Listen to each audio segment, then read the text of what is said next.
Gary, thanks so much for joining today. Thanks, man. I know you're eagerly looking forward to spending the next 25 minutes with me, where I can ask you whatever I want, which is nice because we're on stage and Nice. they're expecting an answer. So you are the first CMO of Facebook, and that is pretty interesting. Marketing in general, the job of a marketer is to increase awareness for a brand. And I'm pretty sure that everybody in the room, maybe a good chunk of the world, knows what your company is, what it does, even some of the other side products that it has, such as Instagram, WhatsApp, and Oculus. So if the job of a marketer is to increase awareness for a product, what exactly are you doing at Facebook?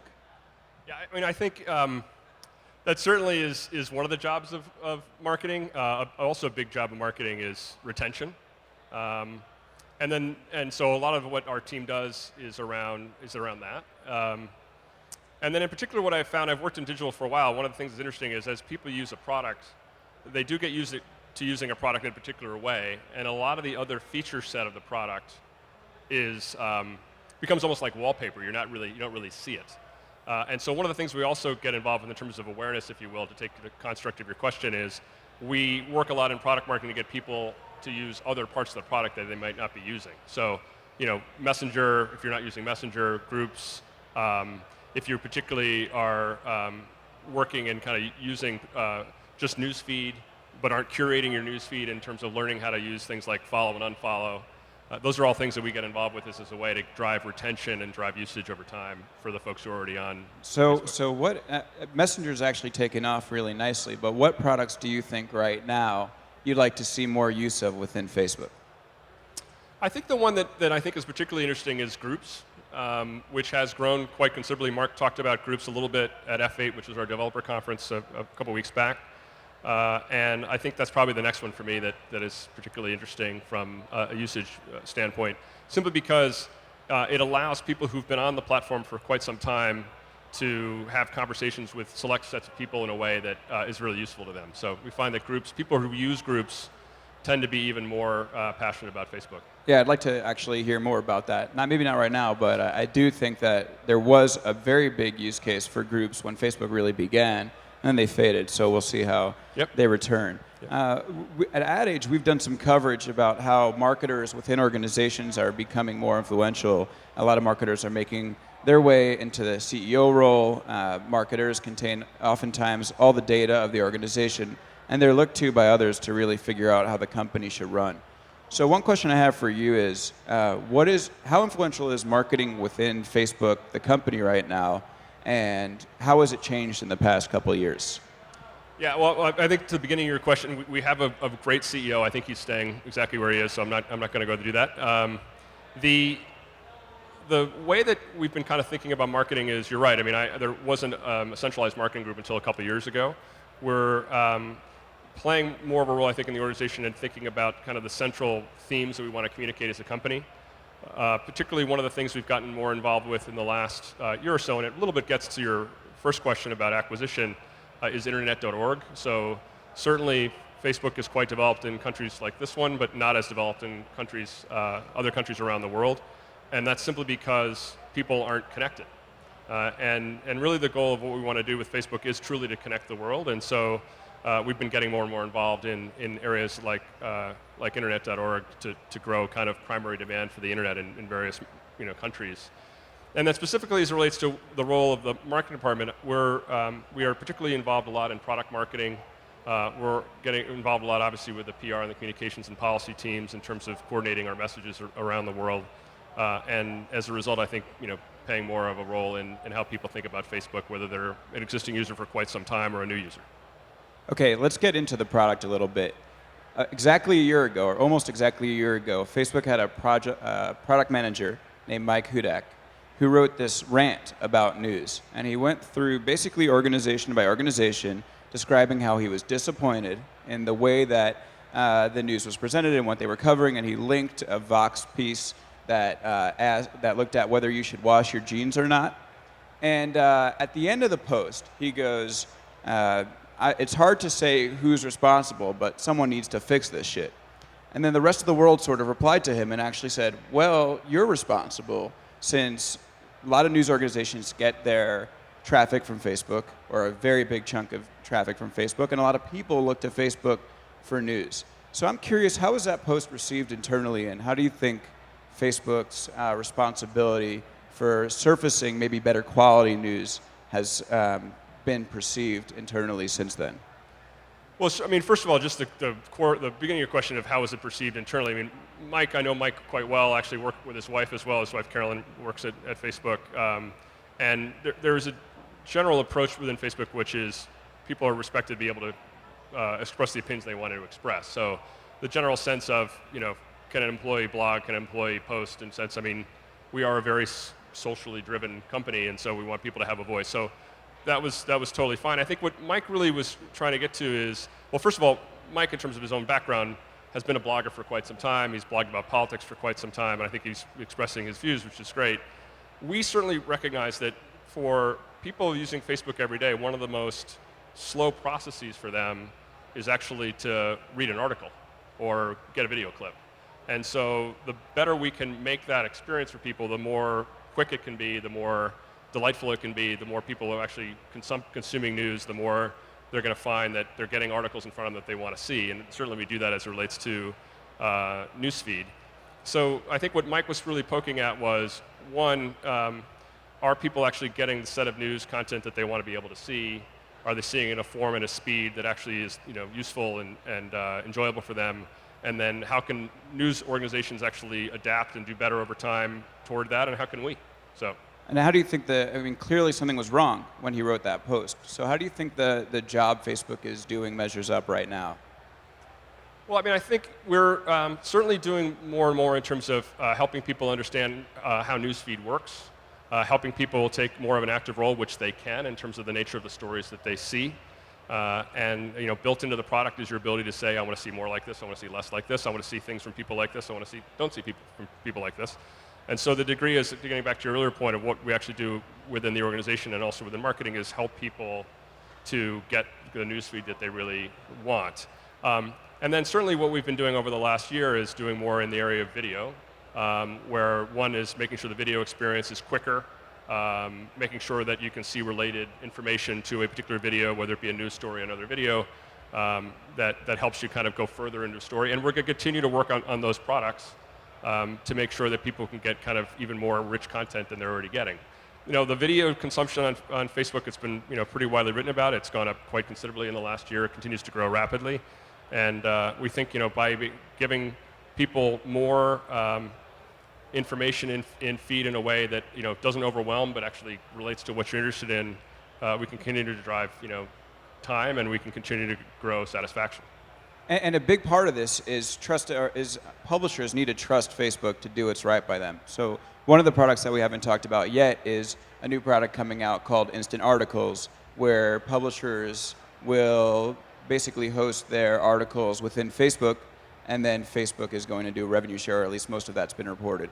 So one question for you is, so when brands started publishing a lot of their content on Facebook, they ended up paying for a lot of likes to build a huge reach and hope that they would reach their audience through Facebook organically. And then what happened was that reach steadily declined, and a lot of brands now are kind of upset that they have to pay Facebook in order to reach their audience. So for a publisher, like if a publisher is trusting Facebook to host its content and to serve its content to readers, how is a publisher supposed to trust Facebook to do what's right by them and not eventually decrease their reach over time?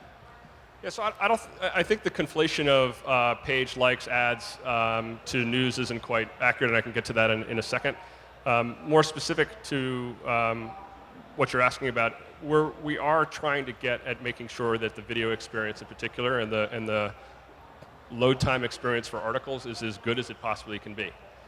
It is probably the most significant pain point. And by the way, that's in a market like the US where people have very fast speeds, or at least in most parts of the US. And if you consider, as I was making reference to earlier, of other parts of the world that aren't on 4G, it's even worse, right? So it's just too much time spent waiting for something to happen. So we're trying to make that experience as best as we can. We continue to experiment the way that we're going to do that. We certainly have been trying to talk with publishers about the best way to do that. And beyond that, I don't really have anything to announce about that right now. I think the question about kind of trust and thinking about that, look, trust is particularly important to a brand. It's kind of what I do for a living. I completely understand that. And I think what we have been able to demonstrate is the passion that people have for information, the passion that people have for news is vast, and even more vast, I think, than what people fully had expected. So to the degree we actually can help news, we can help information, we can help content get distributed in a way that is viewed by people, understood by people, shared by people in a way that's even larger than it is today, I think is going to be good for the flow of information in the world. I think it's going to be good for news organizations. And certainly, there are a group of publishers who are adjusting to this quite well. And I think they're all, those, in some cases, those are new organizations. In some cases, those are existing organizations. Yeah, which organizations?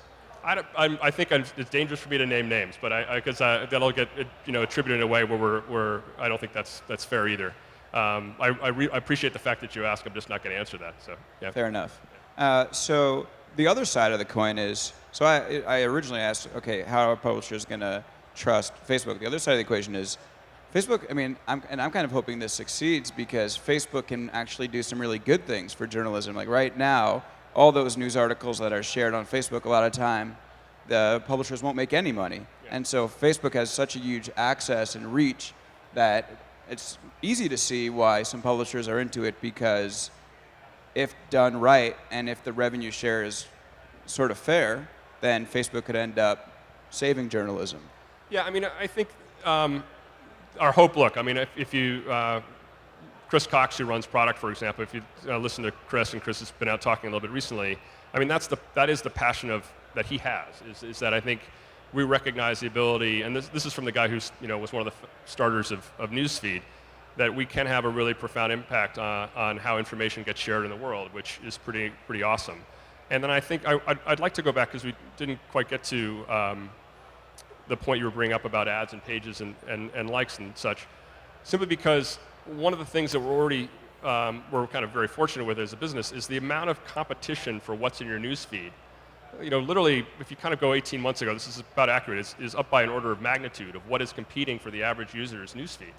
So the benchmark, therefore, of what we need to show and how we kind of think about making sure the right piece of information goes to the right person at the right time, whether that be an ad, whether that be a page post, whether that be a news story, we have to make sure, one, that we're doing the best job that we can to make sure that what people are seeing is of the highest use and interest to them, and also teaching people the role that they can play themselves in curating the news feed so they can get something they really want.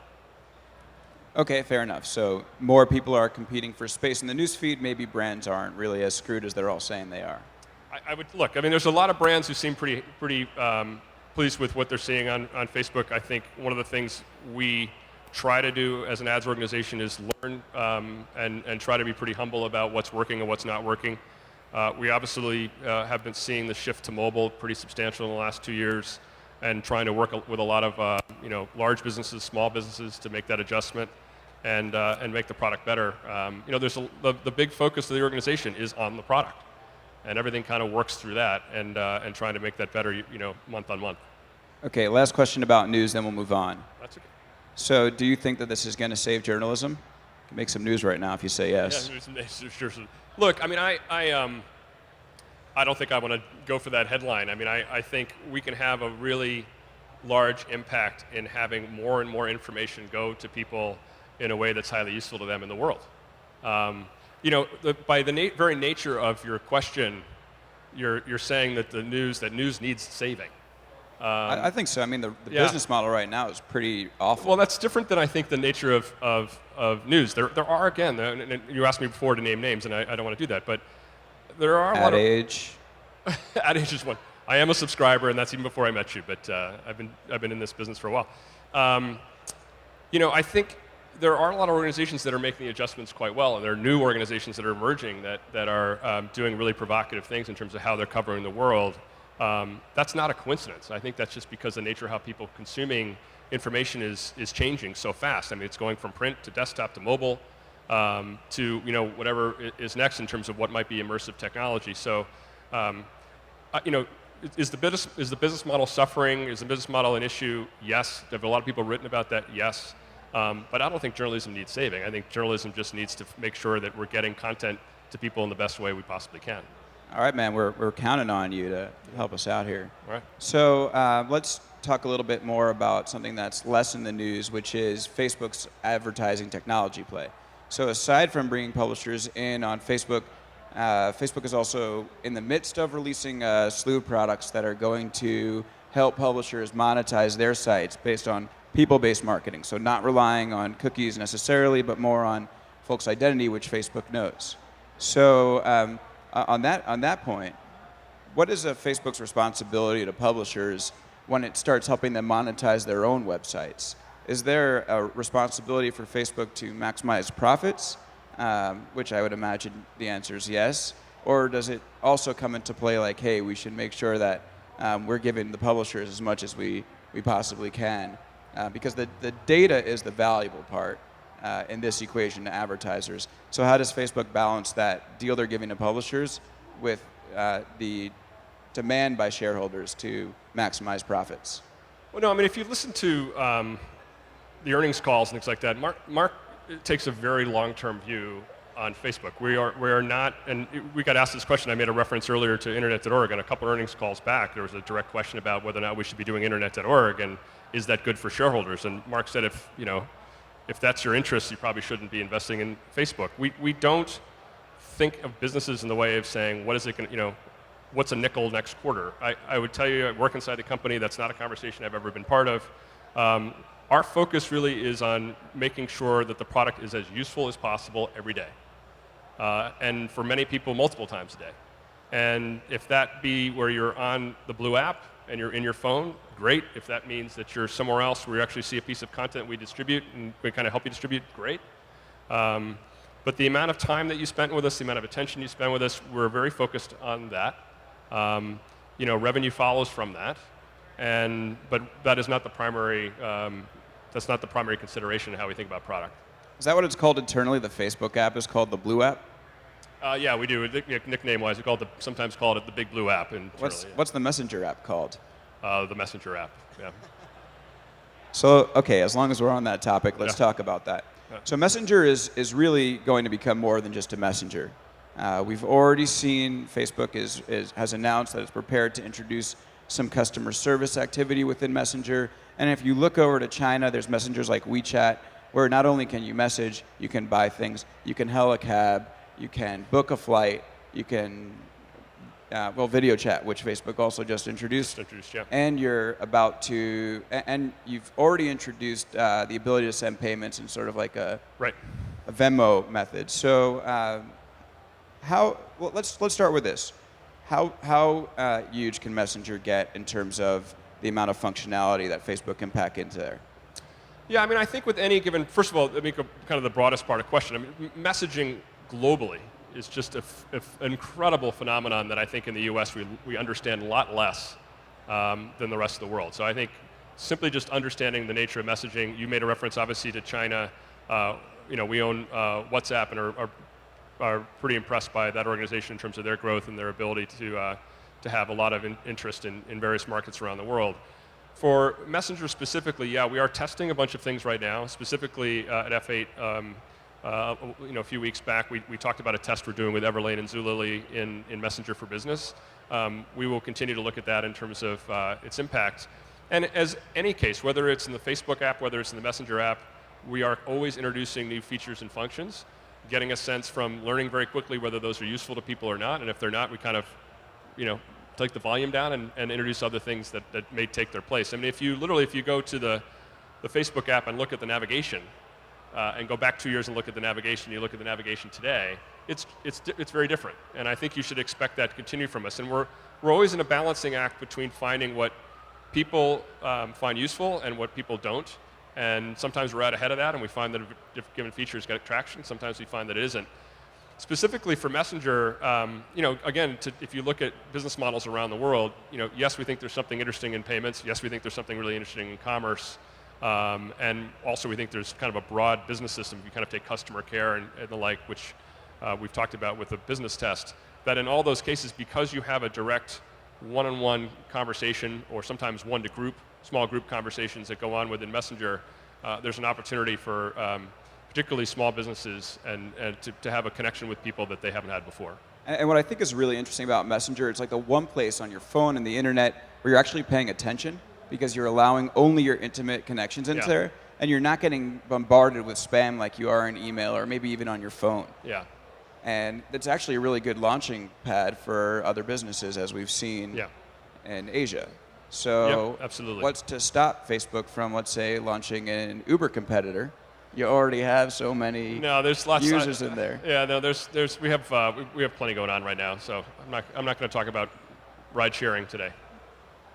Okay, leaving that open for maybe another time. Yeah. How big of a business, and this is the last question I'm going to ask, but for Facebook, how big of a business can your enterprise software activities become? I mean, you're launching Facebook for work. You have Facebook for businesses. You just announced a partnership with IBM today. Sort of think about how the products work jointly, and we just talked about Messenger. Is that going to be a huge concentration for Facebook moving forward? Well, I mean, I think we are experimenting there a bit. It may not be a surprise to you. We run Facebook on Facebook. So everything within the organization, in terms of, if you and I were on a team together, there's a Facebook group that we operate for that. And this is actually interesting. Recently, when there was the earthquake in Nepal, as a company, we took a role to raise donations, and that was happening all over the weekend prior to when we launched the donation product. The ability to get people on weekends and get people who are so disparate to be able to go build the product and get the product launched in 3 days all happened through a Facebook group. It got created that morning. A bunch of people who want to participate and actually build that product, market that product, distribute the product, all got together and did that. So we think for kind of organizations that want to be able to create fast-moving teams that kind of get things built, shipped, and out, groups can work particularly well from that, and Facebook at Work is kind of designed for that kind of activity. All right, so what I'm hearing is, yes, this can be a big business for Facebook. We think it's interesting, yes. All right, Gary Briggs, thank you so much. Let's get a round of applause for Gary. Okay, appreciate it.